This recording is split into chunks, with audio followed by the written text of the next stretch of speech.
Que cette adoration monte dans ton cœur.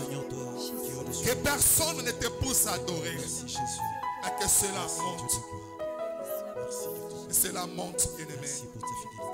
Mighty God. Thank you, Jesus.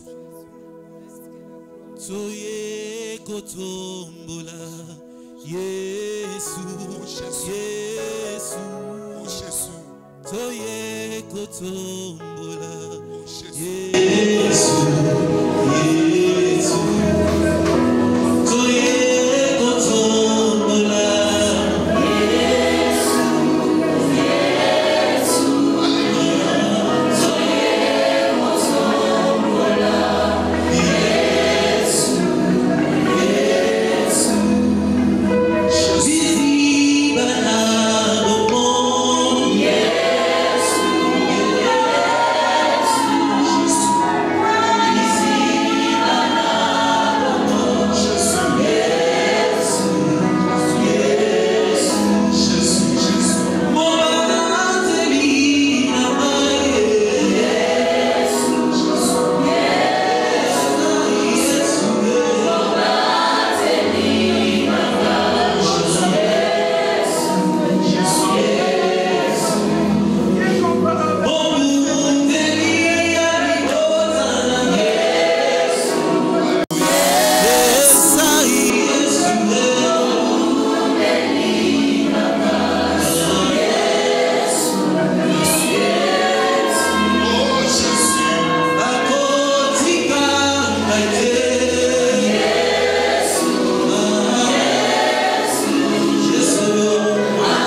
Alléluia. Amen. Nous prenons Genèse 32, nous commençons à 25 pour terminer même Mwanzo makumi matatu na mbili tunaanza kushahidi la kila makumi mawili na saba.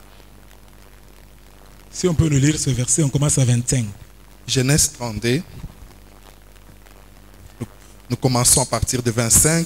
Nous lisons pour la gloire de Dieu. Amen. Voyant qu'il ne pouvait les vaincre, cet homme les frappa à l'emboîture de la hanche. Et l'emboîture de la hanche de Jacob s'est démise pendant qu'il luttait avec lui. Prenez aussi le 24, c'est mieux. 24 aussi. Nous commençons avec le verset 24. Jacob demeura seul. Alors un homme lutte avec lui jusqu'au lever de l'aurore. Voyant qu'il ne pouvait les vaincre, cet homme les frappa à l'emboîture de la hanche, et l'emboîture de la hanche de Jacob s'est démise pendant qu'il luttait avec lui. Et il dit, laisse-moi aller, car l'aurore s'élève. Et Jacob répondit, je ne te laisserai point aller, que tu ne m'aies béni. Est-ce qu'on peut répéter ensemble? Je ne te laisserai point aller, que tu ne m'aies béni. Encore. Je ne te laisserai point aller, que tu m'aies béni. Amen. Amen. La suite. 28, 29. 28, 29. Il lui dit, quel est ton nom? Il répondit, Jacob. Il dit encore, ton nom ne sera plus Jacob, mais tu seras appelé Israël. Car tu as lutté avec Dieu et avec des hommes, et tu as été vainqueur. Amen. Amen. Est-ce qu'on peut acclamer très fort pour la parole de Dieu? Donc nous tous, nous comprenons Sisi wote tunaelewa que c'est un marathon de bénédiction. hiyo ni maandamano za baraka. Alléluia. Amina. Donc nous combattons Tunakombanisha pour que tout un chacun de nous juu ya kila mmoja wetu vive sa bénédiction. aishi Donc baraka il y a za. des choses que nous devons annuler Kuna vitu tunapasha kuharibu pour que nous puissions vivre réellement la bénédiction. juu tupate kuishi kweli kweli baraka. Avant d'entrer dans mon sous-thème, je voudrais passer en revue sur le contexte de ce texte. Mbele ya kuingia mshina ndogo anapenda kusemea hapo pa maneno ile nakuwa pa hiyo kishina. Nous connaissons nous tous Jacob. Tunajua sisi wote Yakobo. Amen, amen.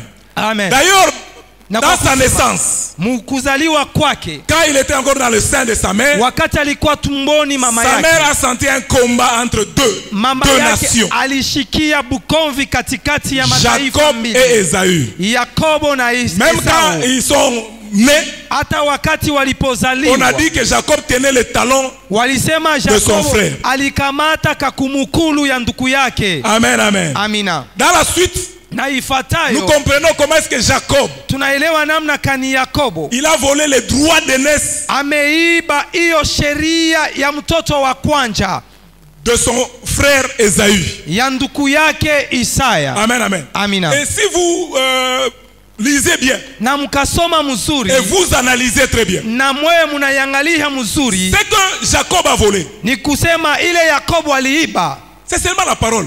hiyo ilikuwa tu ni neno. Il fait le potage. Yeye anafanya hiyo chakula cha mayani, Son frère demande. nduku yake analomba, Il me dit, je te donne ça seulement si tu me donnes le droit d'aînesse. anamwambia na kupatia iki isipokuwa tu nipatie sheria ya Son frère bukukwa. trouve que c'est une vanité. Lui, il arrache ça. Anasema hiyo inakuwa ni Ça va faire ukombozi. quoi? Donc il a Inafanya volé nini? seulement cette parole-là. Anabeba tu ile msemo. Amen, amen. Amina. C'est ce qu'il a volé. Ni ile alipoiba. C'est pourquoi son nom c'est voleur, Ni kwa maana jina lake muibi. supplanteur. Yeye anakuwa mwenye ambayo La ananyang'anya. signification de Jacob. Maana yake ya Yakobo. Il est allé chez Laban. Anaenda kwa Labani.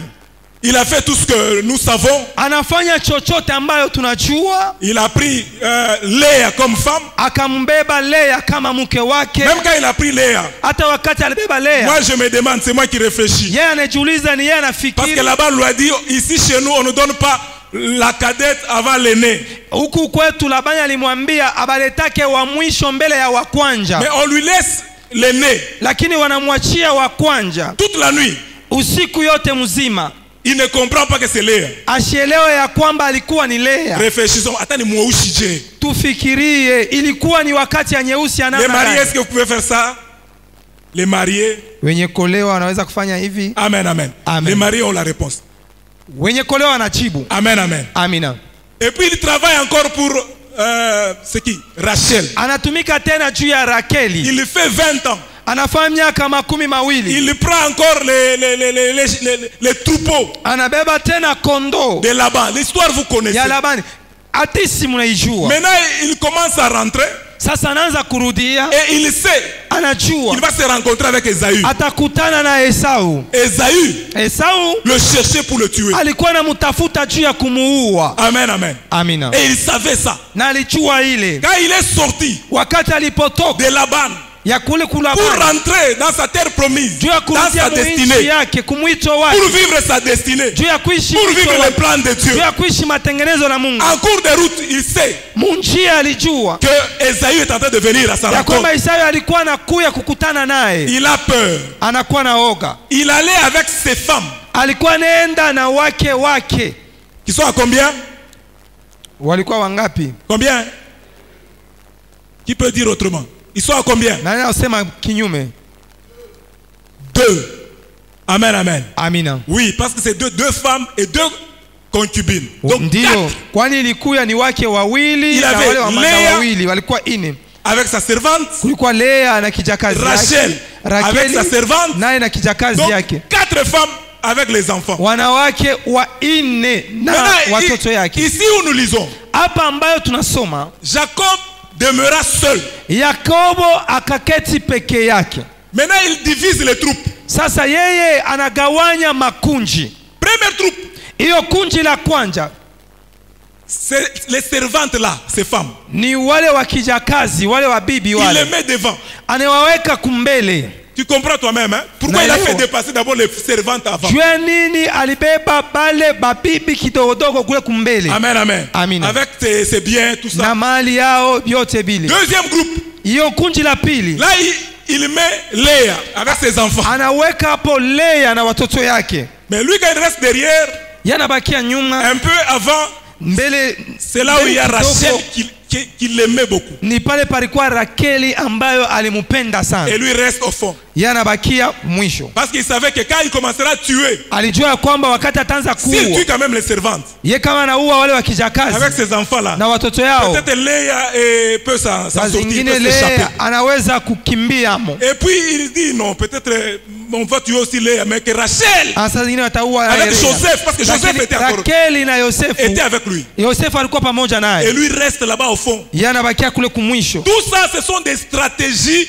Yote hii ni maufundi physiques qu'il avait ya kimwili en ambayo tant alikuwa na- que Jacob. kama vile Yakobo Il avait des stratégies très humaines. alikuwa na maufundi Mais ya maintenant, quand il kimutu. reste seul, Wakati anabakia yeye c'est là mwenyewe, où Dieu maintenant veut le ni recadrer. pale sasa Mungu anapenda kumwangalia Même sur tout ce qu'il comptait là, kwa yote alikuwa anahesabia comme bénédiction. kama baraka. Parce que qu'est-ce qu'il s'est dit? Nini alivyosema? Il a même envoyé des serviteurs à la rencontre d'Ésaü Anatuma watumishi kule kukutana na Esau avec des biens na mali zote pour chercher à corrompre Ésaü. juu ya kutafuta kukata milomo Isaya. Ésaü a refusé. Isaya yeye Donc il alipokatala, venait vraiment pour tuer Jacob. alikuwa juu ya kumuua Yakobo. Maintenant, quand il reste seul, Sasa pale anabakia yeye mwenyewe, maintenant Dieu veut lui donner la bonne stratégie des vainqueurs, Mungu anapenda kumupatia ufundi ya washindaji, la bonne bénédiction. baraka za kweli. Oui, c'est vrai. Ndiyo, ni kweli.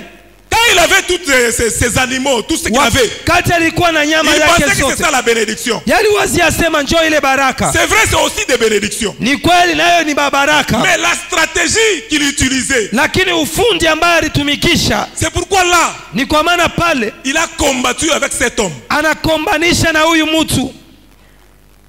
Parfois on l'appelle un ange. Mara zingine wanamwita Mais malaika, à la fin on dit, il a vaincu Dieu. lakini kumwisho wanasema amemshinda Mungu. Les combats dans l'Ancien Testament, Bukomvi muagano za kale souvent ce sont des combats corps à corps. mara mingi ilikuwa bukomvi kwa mwili na Quand mwili. j'examine ce verset, Wakati anachunguza hiyo usomi, ça me dépasse. yayo inamupitia. Peut-être d'autres viendront compléter sur Saa ça. zingine wengine watakuya kuongeza pa Je ne hiyo, vais même pas ajouter. asitaongeza Je me atakuongeza. dis, c'était quel corps à corps? Anasema ilikuwa ni mwili na mwili ya Cet homme je. mystérieux ici, Huyu c'était qui? mtu wa mastachabu alikuwa nani? Mais on dit il a combattu avec Dieu. lakini wanasema alikombanisha na Mungu Et arrivé à vaincre Dieu. na kufika kumshinda Vous Mungu. comprenez qu'il y a des leçons spirituelles ici qui nous Munaelewa, intéressent. kuna mafundisho za kiroho hapa inetuangalia. Moi j'ai compris que c'était un combat intérieur aussi. Yeye alielewa ya kwamba ilikuwa Pour ni Jacob. ugomvi bwa ndani juu ya Yakobo. Alléluia. Des combats intérieurs pour Jacob. Ugomvi bwa ndani juu ya Jacob qui Yakobo. comptait beaucoup sur son physique, Yakobo alikuwa anahesabia zaidi kumwili sur le yake bien. juu ya mali Et zake. Dieu devait lui donner d'autres notions de bénédiction. Mungu alipasha kumupatia mafundisho zingine za baraka. Alléluia. Amina. D'autres notions de bénédiction. Mafundisho zingine za Il ne baraka. devait pas compter sur lui, Akupashe sur kuhesabia la juu force yake physique. juu ya nguvu za Mais kimwili, lui, Dieu, lakini ye il Mungu savait que c'est lui sa bénédiction. alijua ya kwamba ni yeye ndio baraka yake. Amen, amen. Amen. C'est pourquoi, Ni kwa maana même avant de le bénir, hata mbele ya kumubariki il l'a frappé à l'emboîture de la hanche. anamupika mukifua, Signe de l'humiliation. ile juu ya kujimushusha. Amen, amen. Amina. Donc, il a eu cette bénédiction-là Anapata ile baraka au prix de l'humiliation. hiyo kubei ya kushushiwa. Dans la pensée que Dieu m'a donnée, Muwazo ya Mungu alimupatia sur le relèvement, juu ya kunyanyuliwa. Dieu veut relever Murphide, Mungu plusieurs de Murphide, anaweza kunyanyua hiyo kanisa na watu mingi wa hiyo kanisa, surtout des humiliations. hiyo zaidi kwa Dans le ulishushwa. domaine où tu as vécu les humiliations, Mesikio hiyo maneno ya Dans ce kujishusha. marathon, Kwa hiyo maandamano Dieu veut te relever. Mungu anaweza kukunyanyua. C'est un Dieu qui relève. Ni Mungu ananyanyua. Je vais bien t'expliquer quand je vais exposer 2 tableaux. Atakufasiria mzuri wakati atahesabia maneno Mais na matablo les mbili. recettes que je vais te donner sur cette lecture de Jacob, Hiyo chakula mitakupatia kwa hiyo usomi ya c'est de Yakobo. dire seulement Ni kusema tu que Jacob a lutté. Yakobo alikombanisha. Amen, amen. Amina. Depuis la nuit jusqu'à l'aube. Tokea usiku mpaka Cet kumapambazuko. homme a dit, Huyu mtu anasema il fait maintenant aurore. kuna kuwa Est-ce que tu mapambazuko. peux me lâcher? Eti unaweza kunyacha. Jacob insiste. Yakobo Je ne anakazisha. te lâche pas Sitakuacha si tu ne me bénis pas. kama unibariki. Alléluia. Amina. Donc cette première leçon, Hiyo c'est mafundisho ya cette kwanza leçon de détermination, de ténacité dans le combat. niyo mafundisho ya kujitoa kwa nguvu, ya kukamata nguvu. Donc, et la ténacité dans le combat. Kuya na kukamata La nguvu détermination. bukombi. Hiyo nguvu zako za Dans ce kujitoa za marathon, mwisho. c'est un marathon, il faut dire, Ni maandamano napasha je ne kusema te lâche pas sitakuacha si tu ne me bénis pas. kama unibariki. Alléluia. Amina. Donc cette notion-là, Hiyo mafundisho ce sont les premières recettes que je vous donne sur le grand thème. hii ni chakula ya kwanza anamipatia kwa kishina kubwa hiki. Deuxième leçon, Mafundisho ya pili. alléluia, Amen. c'est une notion de foi et de persévérance. Ni mafundisho ya imani na ya kudumu. Résister avec Dieu depuis la nuit jusqu'à l'aube. Kusimpana na Mungu tokea usiku mpaka kumapambazuko. Quelle persévérance. Kuya na kudumu. Alléluia. Amen. Quelle persévérance. Kudumu kwa namna gani? Alléluia. Amina. Il tient, je ne te lâche pas Anakamata jusqu'à ce que sitakuacha tu me bénisses. mpaka pale utanibariki. Alléluia. Amen. Sinon je ne te lâche pas Sitakuacha jusqu'à ce qu'il a été même humilié là. mpaka pale Et alishushiwa on lui demande son nom. na wanamuuliza jina lake. Quand il dit moi je suis Jacob, Wakati akasema mimi ni je Yakobo, suis voleur, niko tu ne mwizi, seras plus appelé Jacob hautaitiwa tena Yakobo mais Israël. lakini Israeli. L'Éternel le bénit là. Haleluya. Alléluia. Merci. Il obtient sa bénédiction. Anakamata baraka yake. Amen, amen. Amina. Amen, amen. Amen. Alors qu'il avait les biens, il avait beaucoup de choses. Na kule alikuwa na mali, alikuwa na vitu mingi, Mais dans sa destinée, lakini mumwito il wake y avait beaucoup à faire. kulikuwa vitu mingi vya kufanya. Jacob qui venait, Esaü qui venait pour le tuer. Isau huyo alikuwa juu ya kumuua, Il traverse toutes les troupes. anatambuka hiyo makunji lote Tout simplement parce que Jacob est demeuré seul. juu Yakobo alibaki peke Est-ce que tu yake. peux demeurer aussi seul Eti aujourd'hui? unaweza kubaki Est-ce nawe que peke spirituellement tu yake? peux demeurer aussi seul? Eti mkiroho Tu unaweza nawe kubaki, rentres en toi-même. unaingia ndani ya wewe Tu mwenyewe, te dis, unasema je ne vais pas les lâcher. mimi sitamwacha, Je vais regarder en haut, en bas, à l'est, à l'ouest, mitangalia yulu toutes chini, les chambres de ma vie. ile yote machumba Je cha ndani ya demeure maisha. seul. Mimi nekala mimi mwenyewe, Amen. mimi nachunguza Quelle situation mambo gani m'amène à ne pas vivre la bénédiction? hiyo mkono yangu ikuone baraka.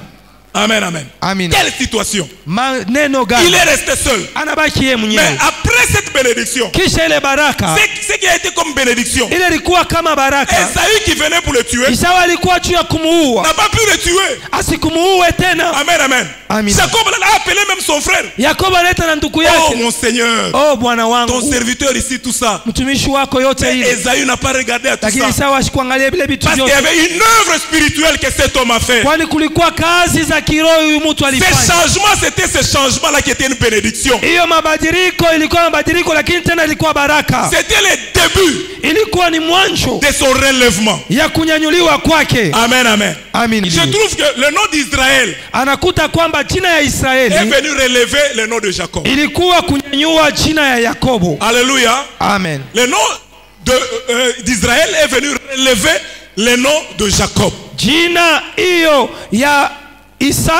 Israeli ilikuwa kunyanyua jina ya Et j'ai Yakobo. constaté cela dans beaucoup de choses. Na navumbua ile mubitu mingi. Alors vous lisez le passage de base pour mon thème dans Ecclésiaste 4, 9 et 10. Et puis tu vas lire encore un point qui va nous aider à présenter un tableau, qui va nous aider à prier, à comprendre que la notion de la bénédiction dans l'Ancien Testament n'est pas celle du Nouveau Testament. Amen. Dans le Nouveau Testament, tu vas comprendre que Ndani là où tu es béni. Umebarikiwa. Dis à celui qui est à côté de toi que tu es béni. C'est pourquoi tu dois refuser la malédiction. Ni kwa maana unapaswa kukatala hiyo laana. Est-ce qu'on peut nous lire Ecclésiaste 4, 9 et 10? Ne lis pas le 11e verset parce que ça ne nous intéresse pas. Je vais dire pourquoi. Ecclésiaste 4, 9 à 10, nous lisons pour la gloire de Jésus. 2 valent mieux qu'un. 2 valent mieux qu'un. Parce que s'ils retirent un bon salaire, ils retirent un bon salaire de leur travail. Car s'ils tombent, l'un relève son compagnon. L'un fait quoi? Relève son compagnon. Mais malheur à celui qui est seul. Amen. Et qui tombe. Amen. Sans avoir un second pour les relever. Sans avoir un second pour le relever. Amen. Amen, amen. Romains 5, 12. Waroma 5:12.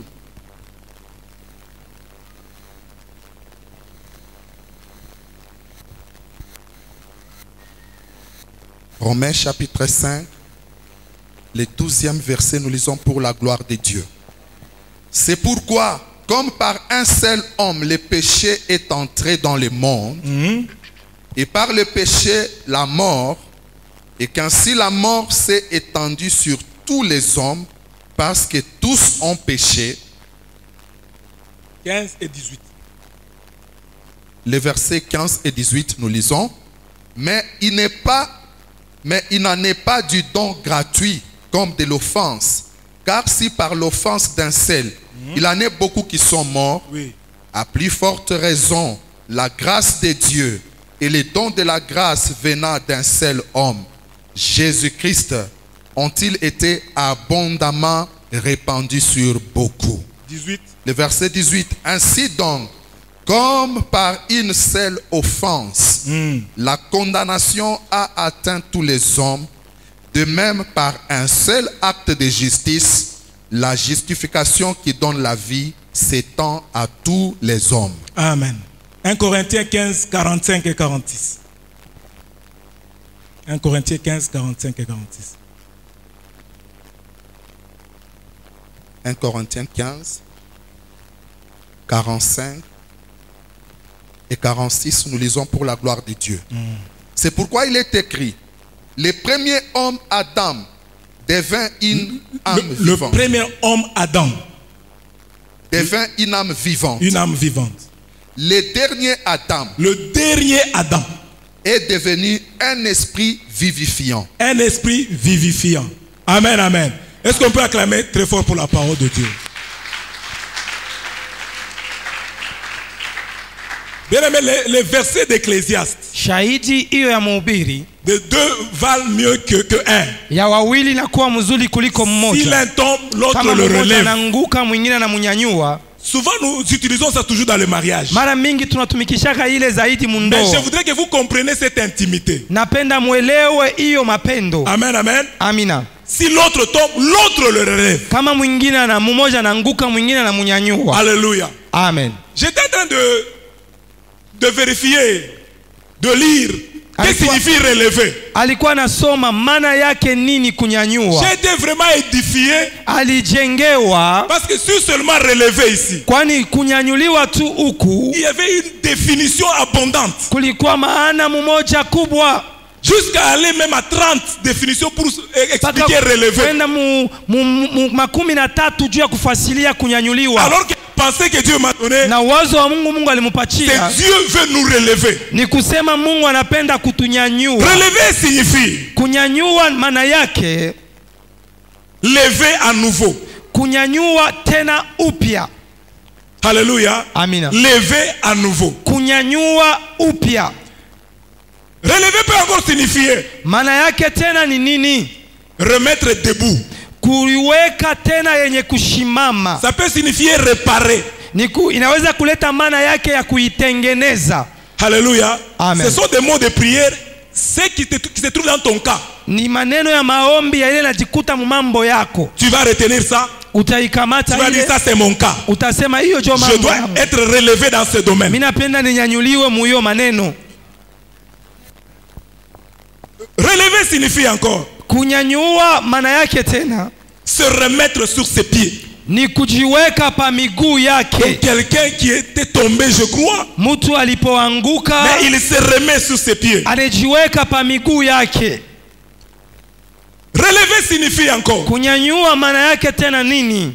Remettre dans un état de prospérité antérieure. Kuiweka hali ya maendeleo za kwanja. Remettre dans un état de prospérité antérieure. Kuiweka hali za maendeleo za kwanja. Relever signifie encore kunyanyua, maana yake je ne vais pas tout terminer, mais je te donne seulement des significations. Hata maliza yote na kupatia tu paka maana. Signifie rétablir ce qui était tombé. Kuweka upya ile ambayo ilipoanguka. Ce qui était ruiné. Ile ilikuwa yenye kuharibika. Ce qui était à l'abandon. Ile ilikuwa yenye kuachiliwa. Amen, amen. Amina. Relever encore, ça signifie kunyanyua, maana yake tena rendre plus haut. Kuweka juu kabisa. Amen, amen. Amen. Vous voyez qu'il y a des définitions que je laisse même. Mnajua kuna maana ile anayacha. Relever, ça peut signifier aussi remplacer. Inasema tena maana yake kubadilisha. Relever, kunyanyuliwa, ça peut encore signifier inaweza tena kusema donner de l'éclat. Kuleta mwangazo.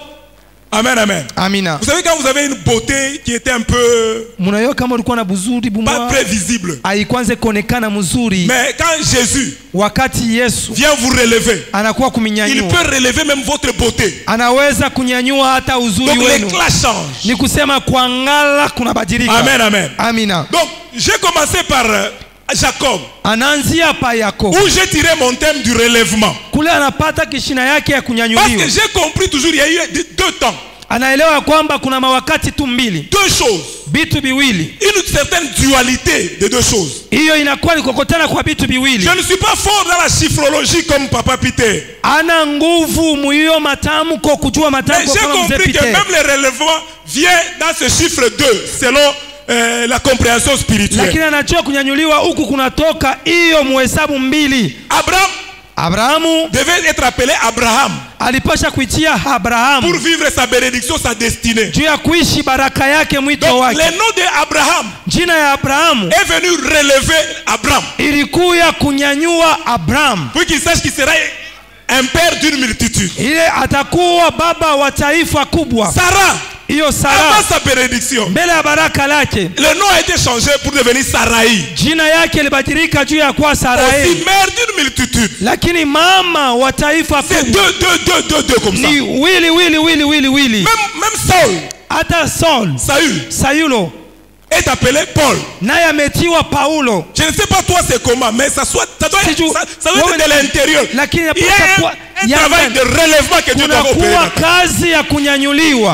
Amen, amen. Amina. C'est pourquoi même pour Jacob, Ni kwa maana hata juu ya Yakobo, Israël. Israeli, Amen, amen. Amen. C'est deux choses toujours comme ça. ni vitu viwili tu Tu peux même vile. faire une étude. Unaweza hata Et kujifunza. j'ai compris que ce chiffre 2, Anaelewa hiyo tamko, hiyo hesabu mbili. je ne veux pas confondre ça. Asiweze kuivurushwa. Papa Peter peut me corriger. Mzee Peter anaweza kumuonesha namna nyingine. C'est un chiffre Hiyo inakuwa nayo ni hesabu, qui vient pour relever. inakuwa juu ya kunyanyua. Même dans la Bible, Ancien Testament, Nouveau Testament, Hata ndani ya Biblia, Le agano deuxième qui za vient. kale, agano zipya, il y a un deuxième qui vient aussi pour toi. Nathan. kunakuwa ya pili, nayo kunakuwa maisha Oh, ya la gloire de la première maison, la gloire de la utukufu deuxième ya maison. nyumba ya kwanza, utukufu ya nyumba ya pili. Comprenez qu'il y a un travail de rétablissement, Mwelewe kunakuwa un travail kazi de ya réhabilitation, kutiliwa upya, ya un travail de kutengeneza, restauration, inakuwa kazi ya un kuweka, travail de relèvement. kunakuwa kazi ya kunyanyua. C'est ce que Dieu veut faire avec mes filles. Ni hiyo Mungu anaweza kufanya na Donc nous Memphis.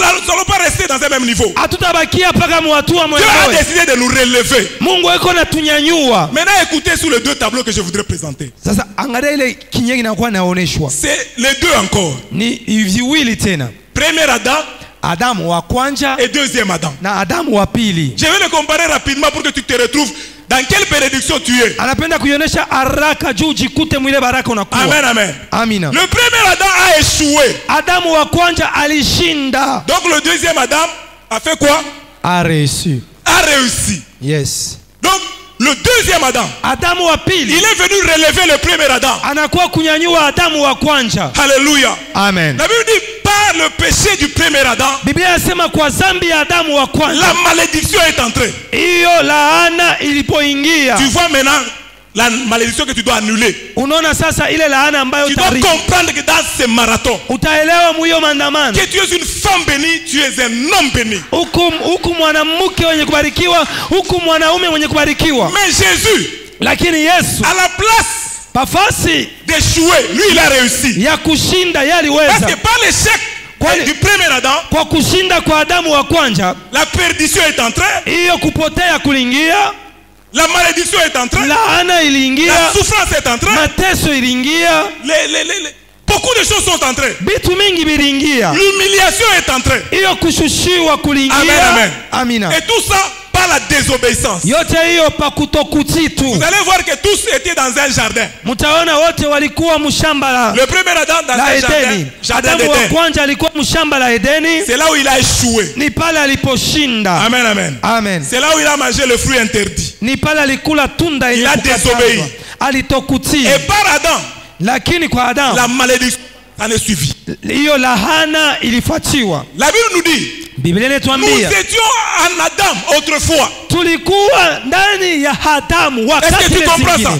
Nous étions en Adam. Tulikuwa muhadamu. Et c'est là où wakati nous zingine. avons vécu la malédiction. Ni pale tulipoishi Parce que laana. Dieu l'a maudit à cause de ces gestes-là. Mungu alimulaani kwa ile mtenko. Donc quand tu es né en Adam, Wakati unakuwa que tu veuilles ou pas, upenda wa upende, tu vis la malédiction. unaishi laana, Tu es maudit. umelainiwa. Oh, gloire soit donnée à notre Dieu. Utukufu Parce que imrudie Dieu a Mungu. voulu nous relever. Mungu alipenda kutunyanyua. Le deuxième Adam est venu. Adamu wa pili alikuja, Lui aussi dans le jardin. yeye naye Le Edeni. jardin de Gethsemane. Hiyo Edeni ya Et Gethsemania, là, dans le jardin de Gethsemane, na mule Edeni ya il voit Gethsemania la coupe.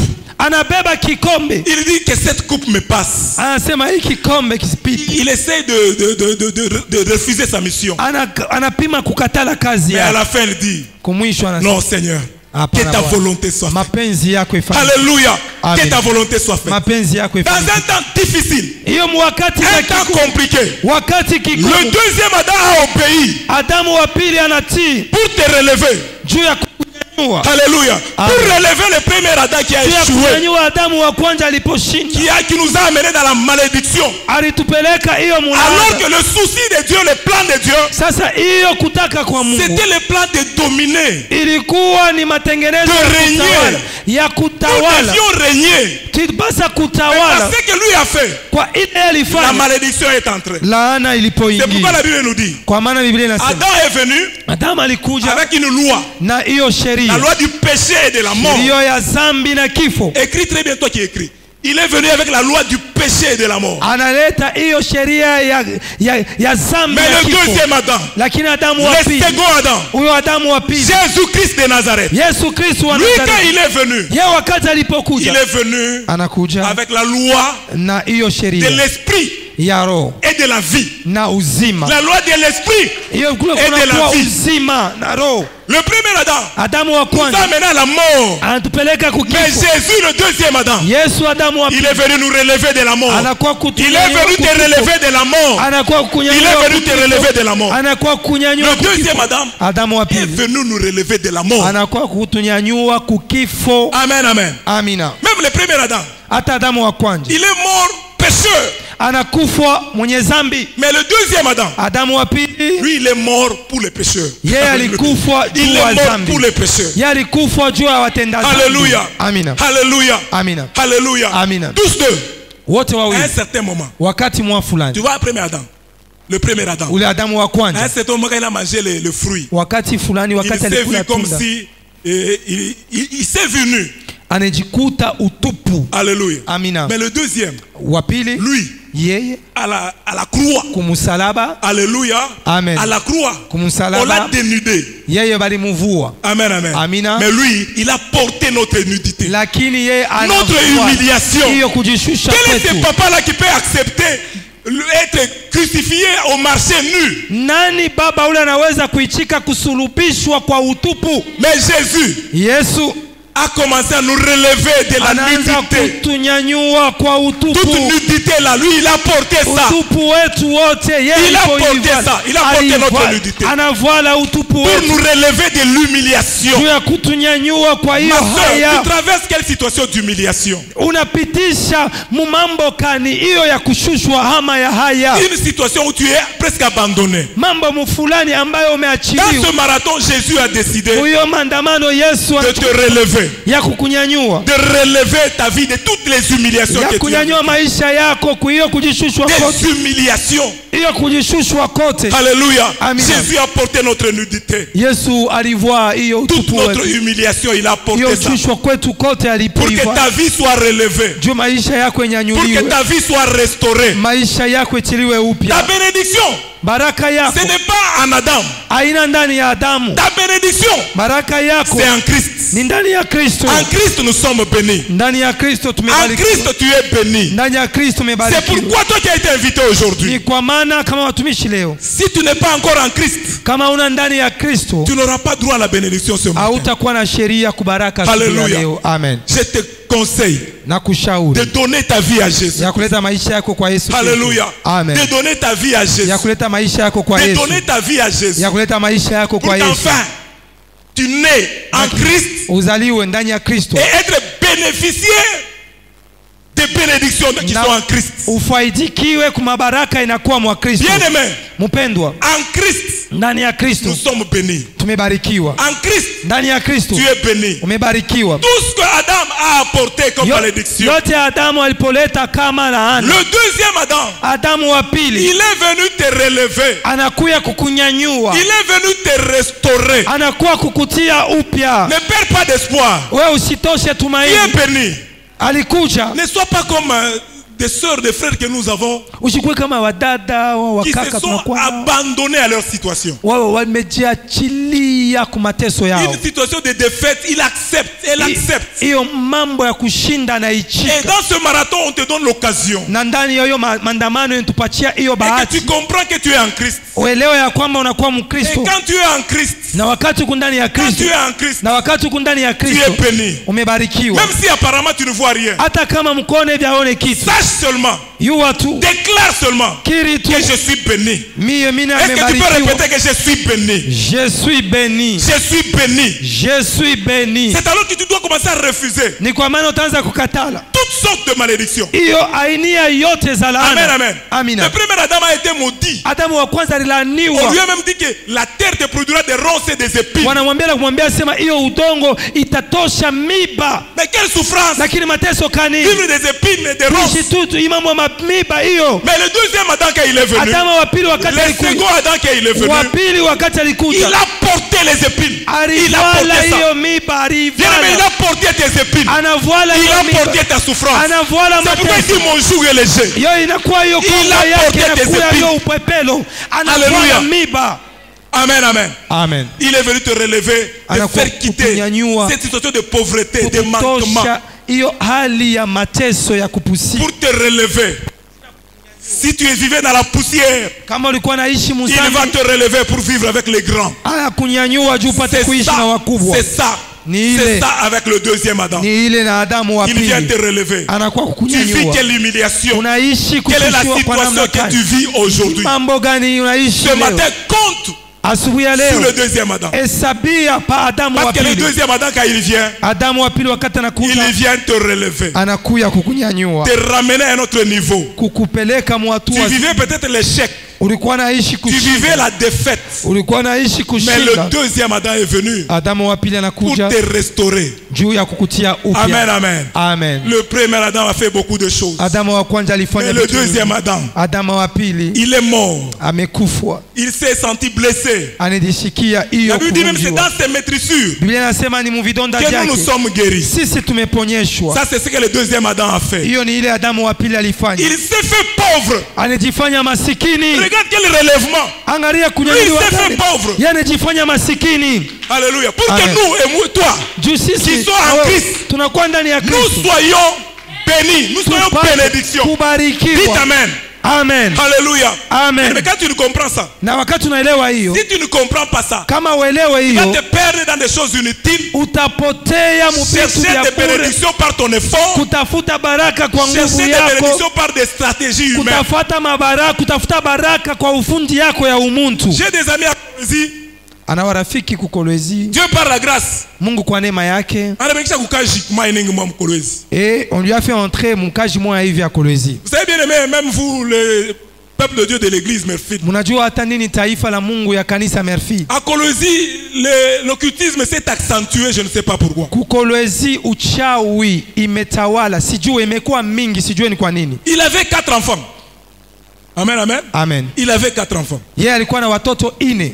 Alléluia. Amen. Mais on l'initie dans l'occultisme. Lakini wanamuingisha mu uchawi. On lui dit, tu Wanamwambia auras beaucoup d'argent. utakuwa na fedha Mais au mingi. début, quand il entre là-bas, Wanakuambia wakati anaingia kule, on lui dit presque rien, mais il commence à voir l'argent. awamwambia hata kitu, anaanza kupata makuta. Mais on lui dit dans 5 ans, Wanamwambia mu miaka 5 Jobit exagéré. ça va vraiment exagérer. Makuta itakuwa ni Tu mambo. auras beaucoup d'argent. Amen, amen. Amina. Alléluia. Amen. Il commence à voir l'argent. Anaanza kupata makuta. Et puis à un certain moment, on lui dit, Wakati mwafulani wanamwambia comme secret, kama si comme condition, kama hiyo mpango tu dois nous offrir 3 enfants. unapasha kututolea watoto 3.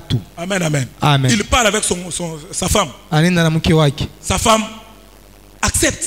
mke wake anaichika. Kuko babibi banayo kuchunga bijila. Il y a des femmes qui savent très bien garder les Bon, moi ça mabijila. y est kiro hilo ça c'est bon, mita ubidi là la comme chini njuni Toi, ubidi. tu peux la parler en la disant que je prêche demain, Mais tu attends, dois c'est dormir par terre et prier pour moi. Mais kulala qu'on a fait Mais elle te dirait que la prédication c'est dans la bouche. Maintenant, dans quoi faire? l'occultisme, les mamans savent kuchunga kijila. Wamama wanayua kuchunga bijila. Wewe waza banasirizana na bibi. Il s'est bien entendu avec sa femme. Tous allez comme bio.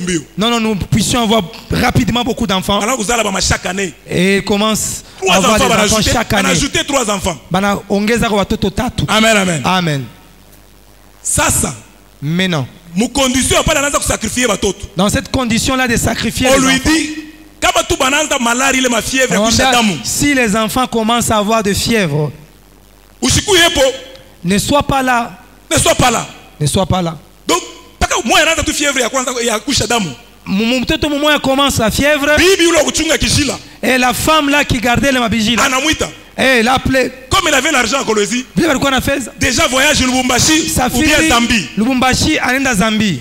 Alléluia. Amen. Après quand on lui dit que l'enfant est mort, il revient vite. Il organise seulement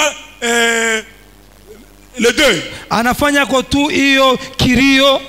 Première fois, deuxième fois. Ya kwanja, ya pili. Et puis ni birio kana organisé. Kisha c'est quel genre de deuil? Birio VIP. Ni hiyo mabirio hiyo.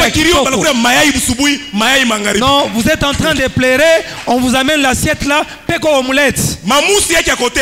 na ilikuwa musu Je ne vais pas là pa kirio mu. na yeye analala naye kule Kirio. Birio VIP. Ilikuwa ni birio Première ya fois, kitoko. deuxième fois. Ya kwanza ya pili. Ile pastor anataka shaka Kinshasa kushakuwa na mama wa kuria. Basi kusaidia kirio kia hii niveau na kia hii niveau nyingine. Donc il y a pas de situation. Banaide Kirio na kile Kirio VIP. Bobe na ria kama unataka kuria ya kuibulula chini. Ilikuwa ni birio ya kitoko. Il ne devrait même pas se faire là. Anafa kirio pa kia vile. Mtoto wa kwanza anakufa anafanya kile kirio. Paka vile. Wa pili paka vile. Mtoto wa tatu anapata ile malari. Mais ule mtoto wa tatu lo. Fièvre inapita tena anataka kufa. Et là l'enfant il a fièvre, l'enfant voulait mourir. Sœur banakuwa wanamkuta muloko yao. Bah, les belles-sœurs sont venues, ils ont trouvé. Banamuliza bwana kwa kwapi? Où est ton mari? Oh, acha kwenda en voyage ni tout ça. Il est en voyage tout ça. Bah c'est kwapi? Asareta tu kwa rapport jo ene. Non, il est allé. Baba on a ma belle-sœur ou ma famille on a pas kwa chana. Mon on a baba belle-sœur dans une famille là, ba chaque ta belle-sœur kama hivi kalipika chini. Une de belles-sœurs anasema moi non. Asema kwapi? Acha kwenda za aéroport. Non, kwa aéroport. Banabeba motoka yake kunyumba. On prend la voiture. Banaanza kufukisha kwa aéroport. Et on commence à les suivre à l'aéroport. Banafika kwa aéroport ile siku. Et ils arrivent à l'aéroport ce jour-là. Et il pleuvinait. Baneka décalage ya voyage yake. Banaona ke kutakuwa kubadilishwa kumwa kwa kusafiri. Anaonesha chauffeur. Et il a dit au chauffeur. Et toi ndera Lubumbashi. Non, allons de ce côté ici. Et lui partait de ce côté-là. Lorsqu'il partait de ce côté-là, il y avait une voiture qui venait vite et la voiture là a klaxonné. Il a vu que peut-être l'enfant est même mort. Non, descend et ses belles-sœurs aussi descendent. Bof. Où est-ce que tu vas? Réunion, c'est nécessaire. Je dois être à la réunion, tout ça. Zambie, tout ça, je pars par Lubumbashi. La belle-sœur là dit qu'aujourd'hui, tu n'iras pas aujourd'hui. Tu n'iras nulle part aujourd'hui. Alléluia. Amen. Non, c'est moi qui Alléluia. Amen. Ils sont arrivés à la maison. Avec le beau. Et il savait très bien les conditions qu'on lui avait données. Regarde, c'est sa femme. Non, tu m'as fait. Amen, amen. Amen.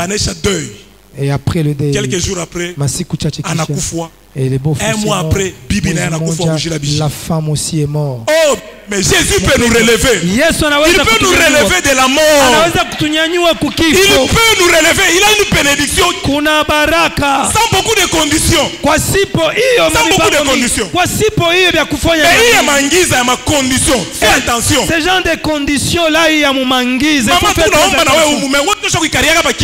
Nous prions avec toi ici, mais aujourd'hui, dans le nom de Jésus, je vais me relever là-bas. Parce que le Dieu qui relève, il est là pour opérer même des miracles. C'est un Dieu qui relève. Vous savez, dans 2 rois, je crois. Alléluia. Dans 2 rois. 6. Il y a une histoire où les fils des prophètes, ils prennent une décision. Ils disent nous allons élargir l'espace. Alléluia. Amen. Ils prennent chacun quelque chose pour couper les poutres. C'est une histoire connue, vous allez lire ça dans 1 roi. 2 rois 6. Un des fils des prophètes avait emprunté la cognée, choka. Ils sont partis couper des poutres. Et quand ils coupaient les poutres, le fer qui était à la manche est tombé. Le fer est tombé. Alléluia. Amina. Mais quand ils ont décidé de venir couper les poutres, ils ont décidé aussi d'aller avec Élisée. Comme Élisée était présent, il a seulement demandé. Le fer est tombé où? Parce que le fils du prophète a dit, je l'ai emprunté. Et il ne m'appartient pas. Donc c'était une honte pour ces fils de prophète. C'était une humiliation. Donc c'était quelque chose de valeur, le fer pendant ce temps-là. Alors Élisée lui dit, où est-ce que le fer est tombé? Le fer est tombé où? Et dans certains miracles, il faut toujours la collaboration avec Dieu. La collaboration avec Jésus. Lise l'endroit. C'est où? Amen, amen. Amen. Élisée. Il coupe un bois seulement. Il regarde l'endroit où le fer est tombé. Il jette le bois. Bien aimé, le fer surnage. Atteint le bois. Et on récupère ça. Quel miracle, bien aimé. Alléluia.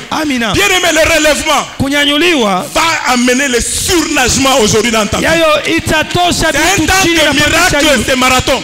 Le bois de Jésus-Christ, le bois de Golgotha va amener le miracle. Si tu es persévérant, si tu es tenace, ne compte pas sur les ténèbres, ne compte pas sur tes stratégies. Jésus a fait un travail de relèvement. Bien aimé, où est-ce qu'un bois peut faire surnager un fer? Les ingénieurs sont là. Les bois, surnageaient le fer. Alléluia. Amen. Le fer qui était tombé, ça c'est l'esprit de relèvement. Jésus veut relever. Ce matin, si tu décides d'accepter cette bénédiction qui est en Christ, Dieu va relever beaucoup de choses. Tu vas relever les défis dans ta vie. Quand Dieu te relève, tu deviens même un relève dans ta famille. Est-ce que tu me comprends bien? Alléluia. Parce que les gens qui font la magie, c'est eux qui deviennent des relèves dans leur famille. C'est auprès d'eux qu'il faut aller demander, faire ceci, faire cela. Mais quand tu es en Christ, Dieu te relève. Tu deviens un relève. Tout le monde vient aussi auprès de toi. Tu peux relever ta famille. Toi, tu peux même donner, pas comme celui-là qui ne donne pas. Bon, que Dieu vous bénisse. Je m'arrête par ici, Mungu awabariki.